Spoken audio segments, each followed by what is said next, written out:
When an older adult has a fall, it's traumatizing. But are physical restraints the answer?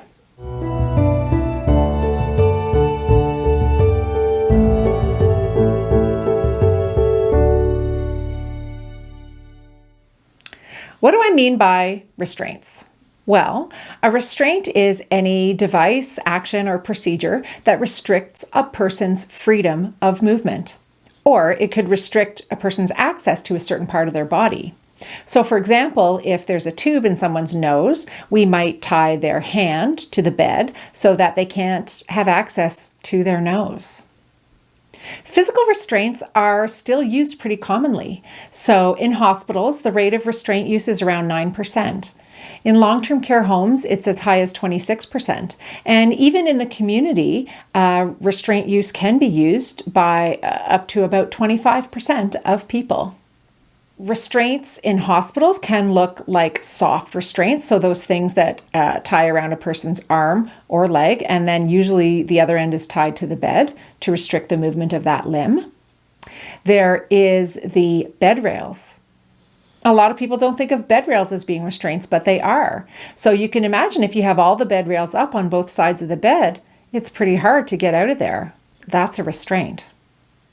The other type of restraint is a thing called a jerry chair. So that's sort of like a recliner, but it has a big tray on it so that somebody can't get out of that chair.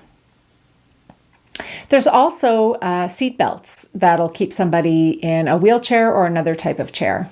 And sometimes different combinations of restraints are used.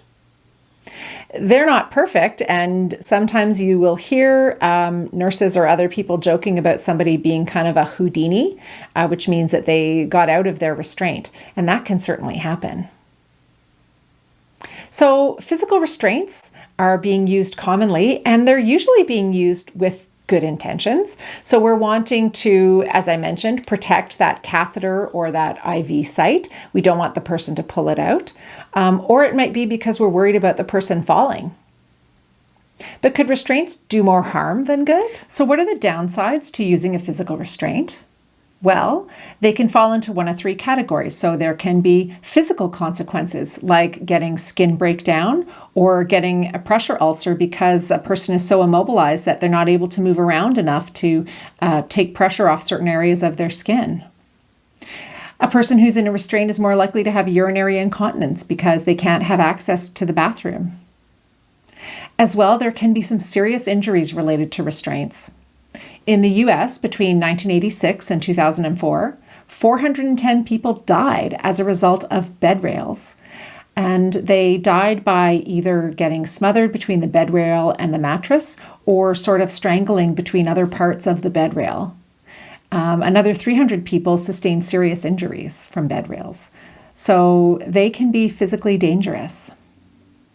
There are also psychological consequences like depression or delirium. And being in a restraint can be socially isolating. So with all of this restraint use and the fact that we know that it's so negative, what are the alternatives? I mean, we want to keep people safe. We don't want people to fall.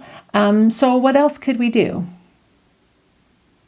Well, the reasons that older adults are at risk for falling are often multi-component. So that means that there isn't just one thing that's making a person fall, but it's kind of a bunch of things, which is good news because that means that we can look at a bunch of different avenues to try to reduce fall risk. For example, as a geriatrician, I could review somebody's medications and see if they're on the right ones. Are there some medications that are too sedating? Or are there Parkinson's medications that we could optimize? The other thing we can look at is the person's gait aid. So should they be using a walker instead of a cane or vice versa?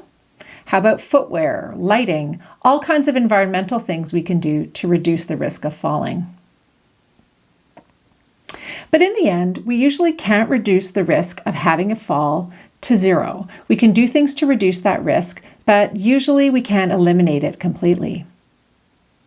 I understand when people want to use a restraint, but it can make a person feel kind of guilty and angry if they are encouraging restraint use for their family member or for their patient. Healthcare providers can feel a lot of guilt when they have to put somebody in a restraint. And same with families. If they're kind of advocating for restraints, it can make them feel guilty too. And that's not a good feeling. I think that it's probably important to do as much as we can to reduce the risk of falls and only use restraints if it's absolutely necessary. When we use a physical restraint, we have to reevaluate the need for that restraint on a very frequent basis, probably even every day, as is done in hospitals. We have to make sure that we've tried every other avenue and that we're trying to reduce the risks of the restraint use as best we can. If somebody asks you about your family member and whether or not they can use a restraint, think carefully before you answer. If you feel that you don't want a restraint to be used on your family member, you'll probably need to make it clear to the hospital that you understand there's a risk of falling. And you might also want to ask some questions to make sure that other things that can be done to reduce fall risk are being done. Those other things might include things like a bed alarm to alert the team if somebody is getting out of bed.